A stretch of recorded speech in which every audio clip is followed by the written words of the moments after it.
In the pantheon of Marvel superheroes, few are as iconic or as misunderstood as the Incredible Hulk. His story is one of rage, science gone awry, and the search for inner peace. But before he was smashing tanks or battling gods, he was just a man, Dr. Robert Bruce Banner. This is the origin story of one of the most powerful beings in the Marvel Universe. Bruce Banner's life began with tragedy. Born in Dayton, Ohio, Bruce was the son of Dr. Brian Banner, an emotionally unstable nuclear physicist. Brian was convinced that his son had inherited a genetic mutation due to his own exposure to radiation and began a campaign of abuse against Bruce, both physically and emotionally. His mother, Rebecca, was the only light in his early life, and Brian murdered her in a fit of rage. Bruce, traumatized, repressed the memory, and was sent to live with his aunt. This traumatic childhood laid the groundwork for Bruce's later split psyche and emotional repression. A genius from a young age, Bruce channeled his pain into science, eventually becoming one of the leading minds in nuclear physics. He was quiet, reserved, and socially withdrawn, but his intellect was unmatched. His work would soon lead him to a government project at a military base in New Mexico, the development of a gamma bomb. It was on that desert testing ground that destiny intervened. On the day of the test, Bruce noticed a teenager, Rick Jones, had wandered onto the test site. Without hesitation, Bruce rushed to save him, pushing Rick into a protective trench, but not before absorbing the full blast of gamma radiation himself. He should have died. Instead, something changed. That night, for the first time, Bruce Banner transformed into the Hulk, a massive green-skinned, rage-fueled creature born of gamma radiation and buried trauma. At first, the Hulk was gray, and only appeared at night, like a werewolf. But over time, the transformation would evolve, both in terms of his appearance and the triggers shifting, eventually to the more iconic green form that emerges when Bruce becomes angry. From that moment, Bruce Banner became a man on the run, haunted by the monster within. The military, led by General Thaddeus Thunderbolt Ross, labeled the Hulk a threat to national security and launched a relentless campaign to capture or destroy him. Ironically, Ross's own daughter, Betty, had fallen in love with Bruce before the accident, creating a complex web of love, fear, and duty. The Hulk represented more than just brute strength. He was a manifestation of Bruce's repressed anger, his desire to protect, and his fear of losing control. Unlike other superheroes who wore costumes and saved the day, the Hulk was an unpredictable force of nature. He was both hero and villain, savior and destroyer. The early years of the Hulk's existence were filled with confusion. Bruce struggled to understand the creature he had become. Could he control it? Cure it? Was the Hulk a separate being or just another side of himself?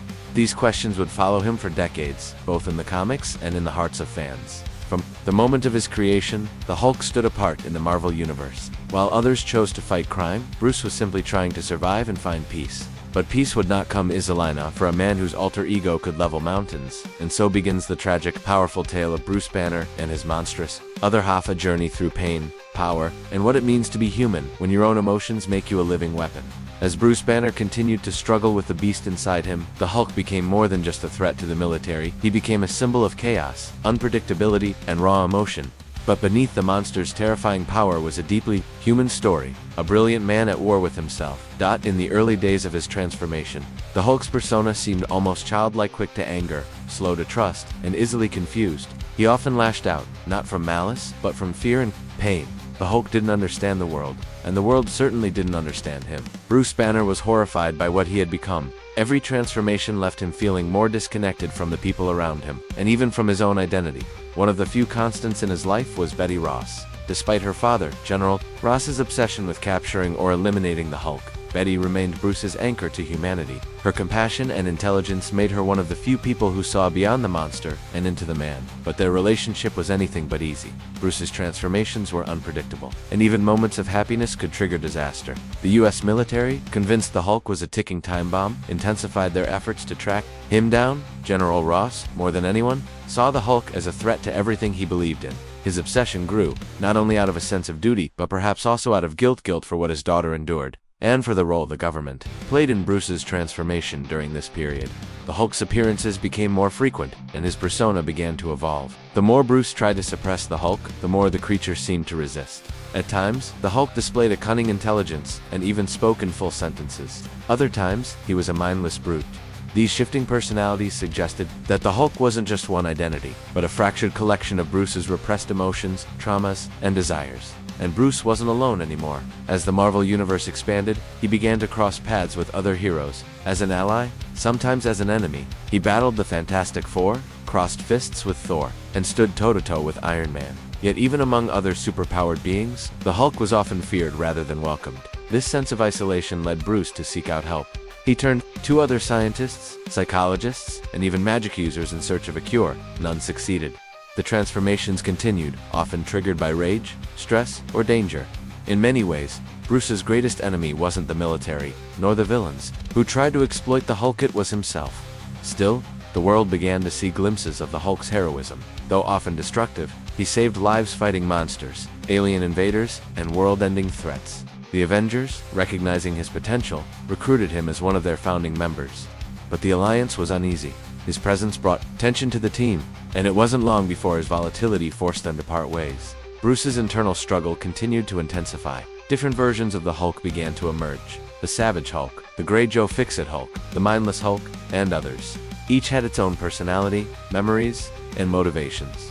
These weren't just physical transformations, they were psychological. Fractures. Bruce Banner wasn't simply transforming into one creature, he was splitting into many. One of the most notable of these was the Grey Hulk, a cunning and morally ambiguous version who took on the alias Joe Fix-It and worked as a Las Vegas enforcer. Unlike the Savage Hulk, Joe Fix-It could think, strategize, and manipulate, but he was also selfish and cruel. This Hulk exposed a darker side of Bruce's mind, shaped by years of trauma and emotional repression. Throughout all of this, Bruce remained a man searching for peace, for stability, for control. But peace was elusive. Every time he thought he'd gained control over the monster, it would find a new way to emerge stronger, angrier, and more determined. The Hulk was no longer just a monster in the eyes of the world. He had become a myth, a warning, a legend. But Bruce Banner's story was far from over, because sometimes the greatest battle is the one that rages inside. As Bruce Banner's inner turmoil deepened, the world's perception of the Hulk shifted yet again. What was once seen as a threat of mass destruction was now understood as something far more complex at being capable of incredible rage. Yes, but also love, loyalty, and a deep desire for acceptance. Still, fear and misunderstanding persisted, and that fear would eventually lead to one of the most dramatic chapters in the Hulk's life. His exile. The Avengers and the world's leaders had seen enough. The Hulk's uncontrollable power was a constant threat, no matter his intentions. After one too many rampages, some triggered by misunderstanding, others by manipulation, they made a devastating decision. The Illuminati, a secret group of Earth's most powerful heroes and minds including Iron Man, Doctor Strange, and Mr. Fantastic, voted to send the Hulk off planet. Their goal was not to punish him, but to find a peaceful, uninhabited world where he could live without hurting anyone. They believed they were doing the right thing. Bruce Banner never got a vote. The Hulk was deceived, tricked into entering a spacecraft under false pretenses. When he awoke, he was far from Earth, and even farther from peace. The ship went off course and crash-landed on the war-torn planet Sakaar, a brutal world, ruled by a tyrannical emperor and plagued by gladiatorial combat. On Sakaar, the Hulk was no longer just a fugitive or monster. He became a warrior, a gladiator, a hero. Forced to fight for his life in brutal arenas, he earned the respect and loyalty of his fellow slaves.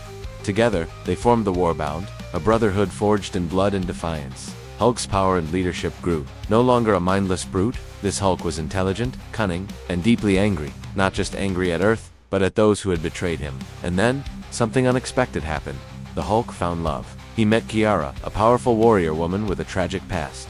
Unlike most, she saw the Hulk for who he truly was, a protector, with a broken heart. Together, they overthrew the Red King, brought peace to Sakaar, and Hulk even allowed himself to dream of a better future. He married Kiara. She became pregnant with his child, for the first time in his life. The Hulk was happy, but happiness never lasts for long in his world. The spaceship that brought Hulk to Sakaar, sent by Earth's heroes, mysteriously exploded, destroying much of the planet and killing millions, including Kiara and their unborn child.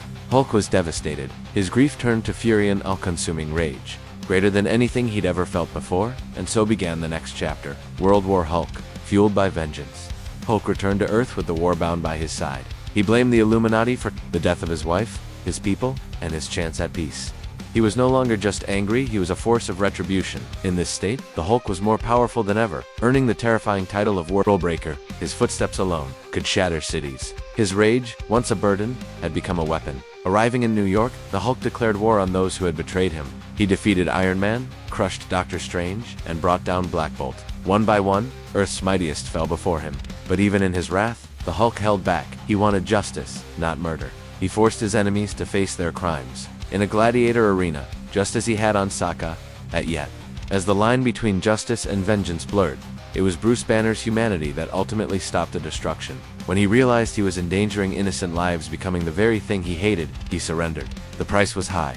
He was betrayed once more and shot with a specially designed satellite weapon that bombarded him with energy until he reverted to Bruce and collapsed. The Hulk was defeated but not broken. In the aftermath, Bruce was imprisoned, isolated, and silenced. But the world had changed. People began to see the Hulk not as a monster, but as a tragic figure, a being of limitless power and limitless pain. Bruce Banner had tried to run. He had tried to hide. He'd even tried to leave the planet. But no matter where he went, the Hulk followed. Because the Hulk wasn't just a part of him. The Hulk was him. After decades of battling enemies, teammates, and himself, Bruce Banner's story took a chilling turn, one that redefined not only who the Hulk was, but what he was. The final chapters in the Hulk's life were no longer just about strength or survival. They were about fear, death, and the terrifying truth.